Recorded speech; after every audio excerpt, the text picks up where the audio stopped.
حضرت اسلام کی سنت سائنسی تحقیق کی محتاج نہیں، اور ہمارا مقصود اتباع سائنس نہیں، اتباع سنت ہے۔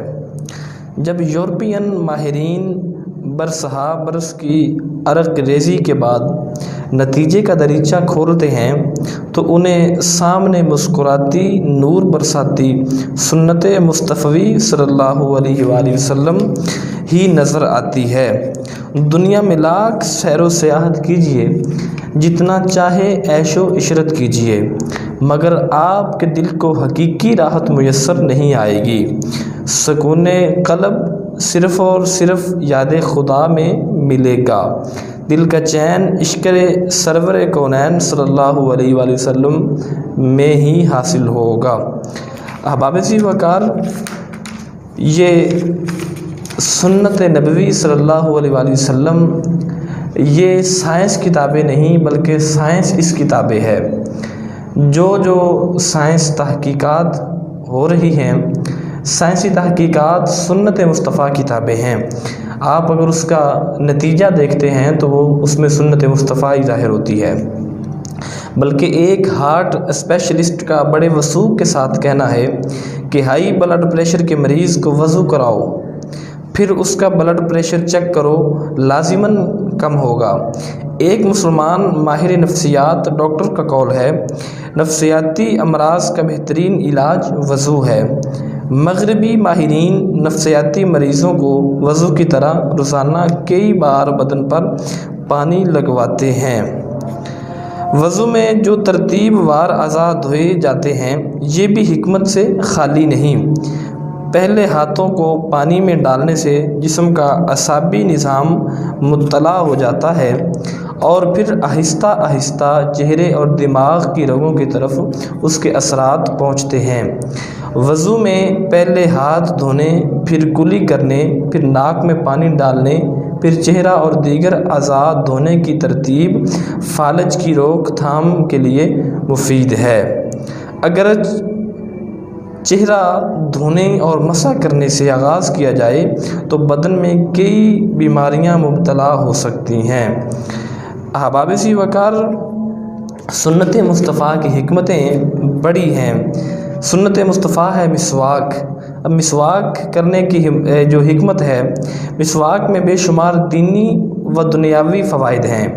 اس میں متعدد کیمیائی اجزاء ہیں جو دانتوں کو ہر طرح کی بیماری سے بچاتے ہیں۔ مسواک سے قوت حافظہ بڑھتی ہے، درد سر دور ہوتا ہے اور سر کی رگوں کو سکون ملتا ہے۔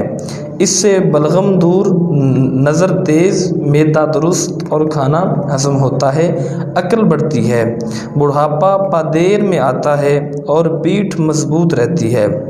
اور مسواک کے حوالے سے حضور علیہ السلام کی حدیث پاک ہے کہ حضور جب گھر تشریف لاتے تو سب سے پہلے مسواک کرتے۔ جب سرکار نامدار صلی اللہ علیہ وآلہ وسلم نیند سے بیدار ہوتے تو مسواک کرتے۔ حضور علیہ السلام نے فرمایا، تم مسواک کو لازم پکڑ لو، یہ منہ کو پاک کرنے والی اور رب کو راضی کرنے والی ہے۔ اور اطباء کا کہنا ہے، بعض اوقات گرمی اور معدہ کی تیزابیت سے منہ میں چھالے پڑ جاتے ہیں، اور اس مرض سے خاص قسم کے جراثیم منہ میں پھیل جاتے ہیں۔ اس کے لیے منہ میں تازہ مسواک ملیں اور اس کے لعاب کو کچھ دیر تک منہ کے اندر پھراتے رہیں۔ اس طرح کئی مریض ٹھیک ہو چکے ہیں۔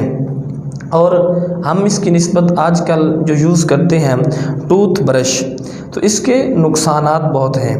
ماہرین کی تحقیق کے مطابق 80% امراض معدہ اور دانتوں کی خرابی سے پیدا ہوتے ہیں۔ عموماً دانتوں کی صفائی کا خیال نہ رکھنے کی وجہ سے مسوڑوں میں طرح طرح کے جراثیم پرورش پاتے ہیں، پھر معدے میں جاتے اور طرح طرح کے امراض کا سبب بنتے ہیں۔ یاد رہے، ٹوتھ برش مسواک کا نیم البدل نہیں، بلکہ ماہرین نے اعتراف کیا ہے جب برش کو ایک بار استعمال کر لیا جاتا ہے تو اس میں جراثیم کی تہ جم جاتی ہے۔ پانی سے دھلنے پر وہ جراثیم نہیں جاتے بلکہ وہیں نشو و نما پاتے رہتے ہیں۔ برش کے باعث دانتوں کی اوپری جو ہوتی ہے اوپر والی قدرتی چمکیلی طے اتر جاتی ہے۔ برش کے استعمال سے مسوڑے آہستہ آہستہ اپنی جگہ چھوڑ جاتے ہیں، جس سے دانتوں اور مسوڑوں کے درمیان گیپ پیدا ہو جاتا ہے اور اس میں غذا کے ذرات پھنستے، سڑتے اور جراثیم اپنا گھر بناتے ہیں، اور اس سے نظر بھی کمزور ہونے کا خدشہ ہے۔ اور اب سوال یہ پیدا ہوتا ہے کہ ہم مسواک تو کرتے ہیں، لیکن کیا ہمیں صحیح طریقہ بھی آتا ہے مسواک کرنے کا؟ ہو سکتا ہے آپ کے دل میں یہ خیال آئے کہ میں تو برسوں سے مسواک استعمال کرتا ہوں، مگر میرے تو دانت اور پیٹھ دونوں ہی خراب ہیں۔ میرے بھولے بھالے بھائیوں، اس میں مسواک کا نہیں، آپ کا اپنا قصور ہے۔ میں اس نتیجے پر پہنچا ہوں کہ آج شاید لاکھوں میں سے کوئی ایک آدھ ہی ایسا ہو جو صحیح اصولوں کے مطابق مسواک کرتا ہے، صحیح اصولوں کے مطابق مسواک استعمال کرتا ہو۔ ہم لوگ اکثر جلدی دانتوں پر مسواک مل کر وضو کر کے چل پڑتے ہیں، یعنی یوں کہیے کہ ہم مسواک نہیں بلکہ رسم مسواک ادا کرتے ہیں۔ مسواک کا طریقہ کار یہ ہے کہ مسواک کی موٹائی چھنگلیاں یعنی چھوٹی انگلی کے برابر ہو، مسواک ایک بالشت سے زیادہ لمبی نہ ہو، ورنہ اس پر شیطان بیٹھتا ہے۔ اس کے ریشے نرم ہوں کہ سخت ریشے دانتوں اور مسوڑوں کے درمیان گیپ کے باعث بنتے ہیں۔ مسواک تازہ ہو تو خوب، ورنہ کچھ دیر پانی کے گلاس میں بھگو کر نرم کر لیجئے۔ اس کے ریشے روزانہ کاٹتے رہیے کہ ریشے اس وقت تک کارآمد رہتے ہیں جب تک ان میں تلخی باقی ہے۔ دانتوں کی چوڑائی میں مسواک کیجیے۔ جب بھی مسواک کرنا ہو کم از کم 3 بار کیجیے، ہر بار دھو لیجیے۔ مسواک سیدھے ہاتھ میں اس طرح لیجیے کہ چھنگلیاں اس کے نیچے اور بیچ کی 3 انگلیاں اوپر اور انگوٹھا سرے پر ہو۔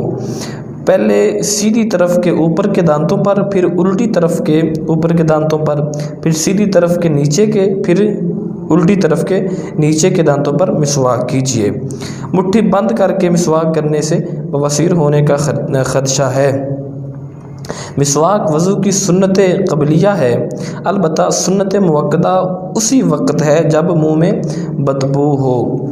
استعمال شدہ مسواک کے ریشے نیز جب یہ ناقابل استعمال ہو جائے تو پھینک مت دیجیے، یہ اعلیٰ ادائے سنت ہے، کسی جگہ احتیاط سے رکھ دیجیے یا دفن کر دیجیے۔